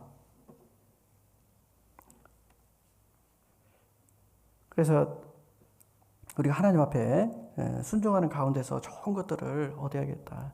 하나님께 나아간 자는 반드시 그가 계신 것과 그가 자기를 찾는 자들에게 상 주시는 이심을 믿어야 할지니라. 이 땅에서도 열매를 주시고 천국에 가서는 뭐 말할 것도 없고, 이 땅에서 열매가 천국에서 상이죠. 반드시 좋은 것으로 갚아주십니다. 그리고 우리가 하나님을 절대로 시험하면 안 돼요. 이렇게 해도 괜찮을까? 안 괜찮아요. 불순종하면서 괜찮을까 생각하면 안 되는 거예요. 안 되는 겁니다. 반드시 안 괜찮으니까. 성경에 계속 안 괜찮았던 건 앞으로도 안 괜찮은 거예요. 세상 사람들이 악한 일의 징벌이 속히 실행되지 않으므로 인생들이 악을 행하기에 마음이 담대하도다, 이런 말씀 있잖아요. 왜 징벌이 속히 실행되지 않아요? 구원받을 기회를 주시는 거예요. 그리고 징벌이 속히 실행되지 않는 속에서도 하나님께로 돌아온 사람도 있어요. 이 사람들이 의미가 있는 거예요. 눈에 띄게 하나님께서 내 이놈들 그러지 않는데도 구원을 받잖아요. 이것이 의미가 있다니까요. 그런 것처럼 구원받은 사람도 마찬가지예요. 아나니아와 삽비라는 교회에서 거짓말하다가 죽었어요. 그렇지 않아요. 나름대로 또 욕심 부렸잖아요. 땅 판 거에 얼마나 숨겨두고 절반을 내놓은 것도 많이 내놓은 거야. 근데 그걸 굳이 거짓말까지 할 필요는 없었잖아요. 절반입니다 하면 될 거를 굳이 거짓말해가지고 둘 다 죽었어요. 사도행전 5장에 보면. 우리 시대에는 교회에서 거짓말하면 죽어요, 안 죽어요? 안 죽어. 대체로. 근데 죄로 말하면 똑같은 죄인 거예요. 그럼 왜 우리 시대는 왜 안 죽냐? 악인들이 당장 벌을 안 내리니까 인생의 마음이 악을 행하기 마음이 담대하다 그랬잖아요. 그런데도 불구하고 하나님께 기회를 주시는 거잖아요. 구원받은 우리들도 하나님께서 기회를 주고 계신 거예요. 구원 안 받은 사람이 회개하도록 구원받도록 영혼의 구원을 받도록 기다려 주시는 것처럼 구원받은 우리들이 생활의 구원을 얻도록 회개하도록 기회를 주고 계신 거지, 그것이 괜찮은 것이어서 내버려 두는 게 아니라는 거예요. 괜찮은 것 같지만 우리의 능력들이 상실됩니다. 그렇지 않아요? 우리가 이 자리에 있는 것부터가 사실은 많은 부분에서 하나님께 순종하고 내 자신을 내놓고 사는 거예요. 그렇지 않아요? 전도서에 보면 이런 말씀이 있죠. 죽은 파리가 향기름으로 악취가 나게 하느니라. 우리는 향기름을 이렇게 얻으려면 물질적으로 돈을 많이 써야 되는 겁니다. 그런데 우리가 나름 노력을 많이 했다는 거, 이 자리에 있는 것부터가 우리가 헌금 다 11조도 하지, 꼬박꼬박 이렇게 교회도 출석해서 하지, 봉사도 하죠. 나름 열심히 내는 부분이 많단 말이에요. 이렇게 열심을 내는데 죽은 파리가, 악은 모든 모양이라도 버리라고 했는데 우리가 세상의 뜻을 두거나 나름대로 이렇게 세상과 이렇게 하나님 사이에서 저울질하거나 이러면 이 죽은 파리 작은 거거든요. 이게 우리의 대부분은 하나님께 드리고 있어요. 우리의 대부분의 삶을. 그런데 부분적으로 이렇게 하나님께 불순종함으로 말미암아서 우리의 좋은 기름이, 우리의 좋은 드림이 무용지물이 되게끔 해서는 안 되겠다라는 겁니다. 우리는 정말 많은 부분을 드리고 있는데, 그래서 우리가 특별히 이렇게 원망하지 말라라고 했는데 이 원망을 사실 버려야 돼요. 원망을. 빌립보서 2장을 보겠습니다.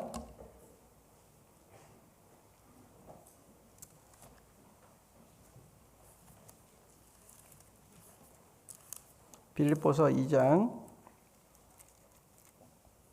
12절부터 16절까지 12절부터 16절까지 같이 읽겠습니다.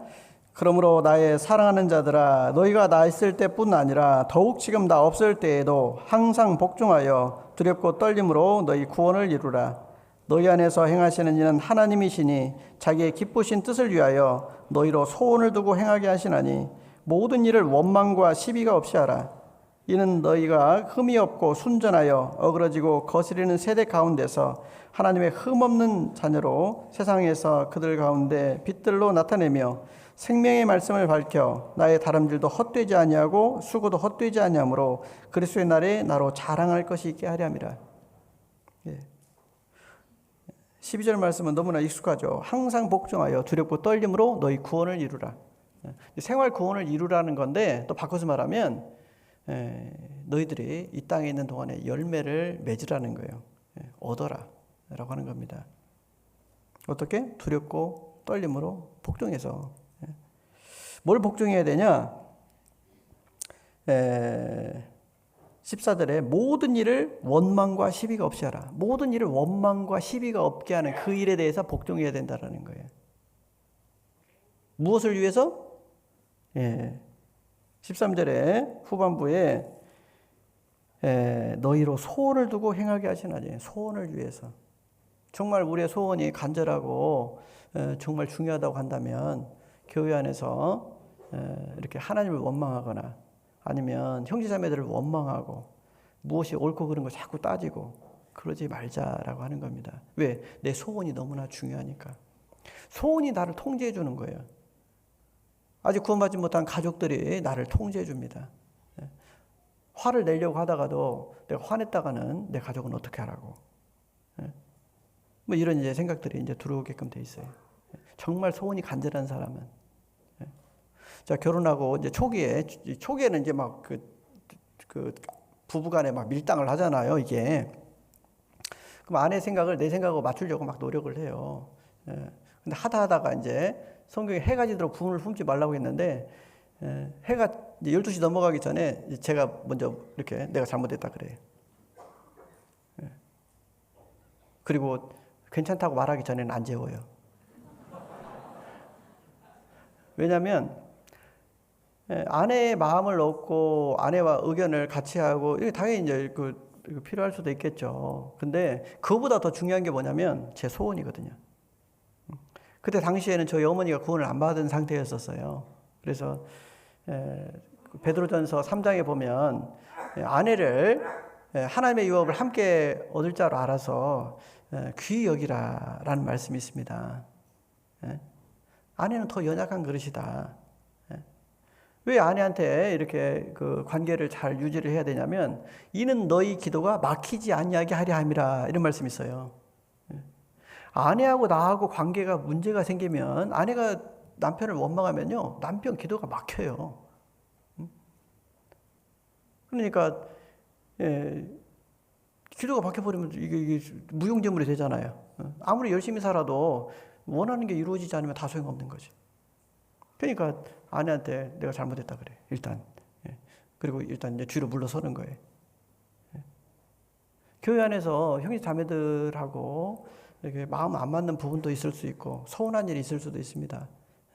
물론 그때 우리는 그분의 기도가 막히지 않도록 혹시 그분이 부족한 부분이 있다 할지라도 여전히 기도해주고 축복을 해줘야 돼요. 그리고 형제 자매들을 대해서 내가 혹시 누군가가 나를 원망할 상황이 안 되도록 이렇게 좀 조심할 필요가 있습니다. 형제 자매들은 내 기도의 그 어떤 열쇠예요. 여기 뭐 불이 들어와 있잖아요. 여기를 막 장대로 가지고 막 두들겨야 불이 켜지는 게 아니고 문 열고 딱 들어오면 옆에 스위치가 있잖아요. 스위치를 켜면 딱 멀리 있는 것이 다 켜져요. 내 가족이 구원 받으려면 바로 옆에 있는 형제 자매들의 스위치를 올려야 됩니다. 형제 자매들이 나를 축복하고 나를 인정해 줘야 돼요. 민수기 6장에 보면 제사장들이 기도할 때 이렇게 되기를 원하며 이렇게 되기를 원하고 이렇게 되기를 원한다. 이게 원하노라 이게 기도예요. 이삭이 야곱을 축복할 때도 이렇게 되기를 원하고 이렇게 되기를 원하고 이렇게 되기를 원한다. 엘리 제사장이 한나에 대해서 축복할 때도 하나님께 너한테 자식 주기를 원한다. 이게 원한다 이렇게 하잖아요. 형제 자매들이 나에 대해서 야, 저 자매님은 이렇게 돼야 되는데 그 원하는 마음 있잖아요. 그 마음을 갖도록 노력할 필요가 있다라는 거예요. 형제 자매들 마음을 움직여야 하나님의 능력이 움직일 수 있다라는 겁니다. 그래서 형제 자매들은 아주 특별한 분들이다. 그래서 그 교회 안에서 내 기도가 성취되려면 교회 안에서 형제 자매들과의 관계가 중요합니다. 이 성경 말씀을 전체를 다 요약하면 하나님 사랑하라, 형제를 사랑하라 이거잖아요. 더 줄이면 그냥 서로 사랑하라 이렇게 줄일 수 있잖아요. 바꿔서 말하면요, 관계에 충실해라 이거거든요. 관계에 충실해라. 화평해라. 야고보서 3장 17절 18절에 보면 오직 위로부터 난 지혜는 첫째 성결하며 다음에 화평하고 관용하고 양순하며 다 화평하고 상관이 있어요. 화평케 하는 자들은 화평으로 심어 의의 열매를 거두느니라. 내 가족한테 그렇게 열심히 수고하고 이렇게 노력하고 참고 이거보다 더 의미 있는 것이 뭐냐면 옆에 있는 형제자매들이에요. 옆에 있는 형제자매들을 이렇게 포용해주고 기다려주고 축복해주고 이것이 그러니까 전도하려고 하는 그 당사자에게 잘하는 것보다 훨씬 더 앞선다라는 거, 그것보다 더 중요한 거예요. 관계에 충실해라. 서로 사랑해라. 관계에 충실하라는 거예요. 교회 안에서는 열심히 하고 헌금도 열심히 하고 봉사도 열심히 하고 하는데 형제자매들 마음에 자꾸 막 쉽게 상처 주고 이렇게 뭐 그런 경우가 있다라고 한다면 이거는 지금 앞으로 일하고 뒤로 까먹는 거예요. 형제자매들에게 인정을 받아야 됩니다. 축복을 받아야 됩니다. 형제자매들이 저 형제님은 당연히 이렇게 기도하는 것이 이루어져야지. 저 형제자매 이런 상황인데 이런 상황이 이렇게 빨리 회복이 되고 좋아져야지. 이렇게 형제자매들에게 축복을 받을 수 있어야 돼요. 혹시 또 부족하더라도 또 바라보는 입장에서는 부족해도 여전히 축복하고 이런 이제 마음들이 필요하다고 할 수 있습니다. 고린도전서 10장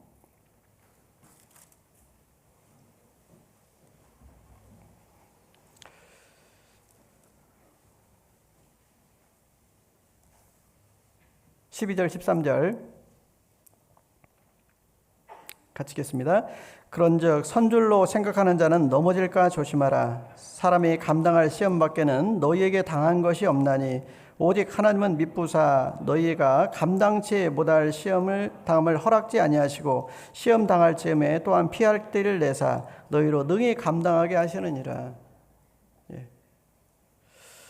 오늘 선줄로 생각하지 말아라, 아는 줄로 생각하지 말아라, 된 줄로 생각하지 말아라, 이 말씀을 좀 다 찾아보려고 했는데 사실은 뭐 이 말씀도 지금 제대로 다 못 찾겠어요.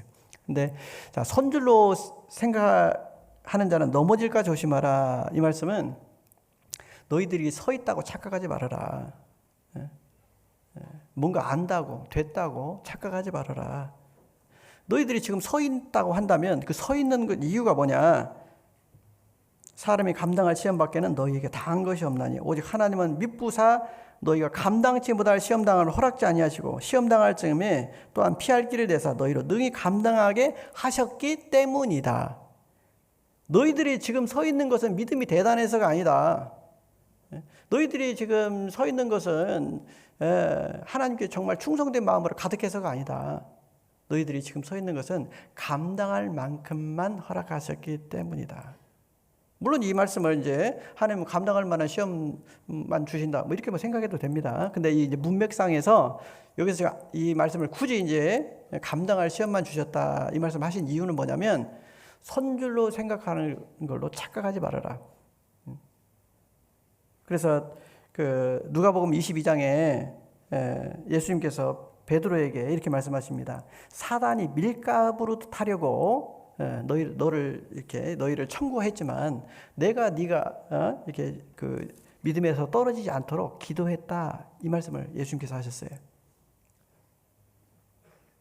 그런데 이렇게 베드로 사도도 그렇고 우리도 다 마찬가지고 우리가 지금 신앙을 유지해오고 그래도 여기까지 온 것은 다 하나님의 은혜죠. 나의 나 된 것은 다 하나님의 은혜로라.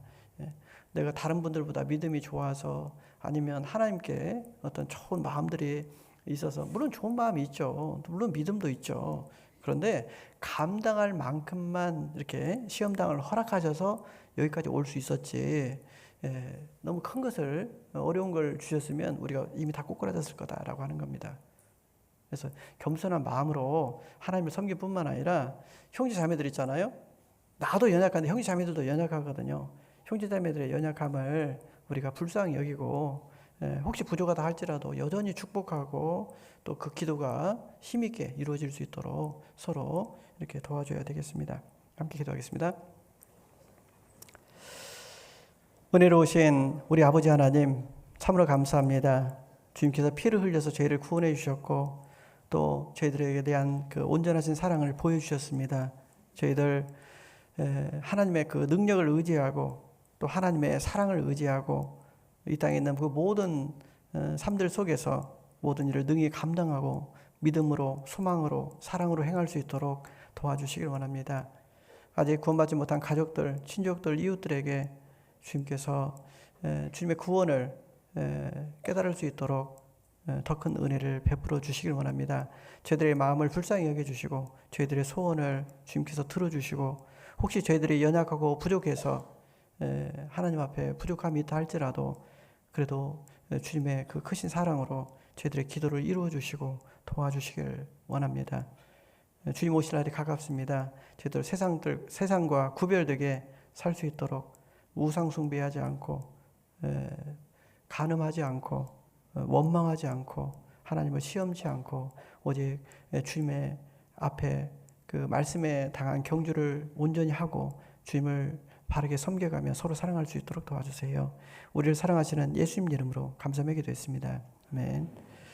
찬송 같이 하시겠습니다.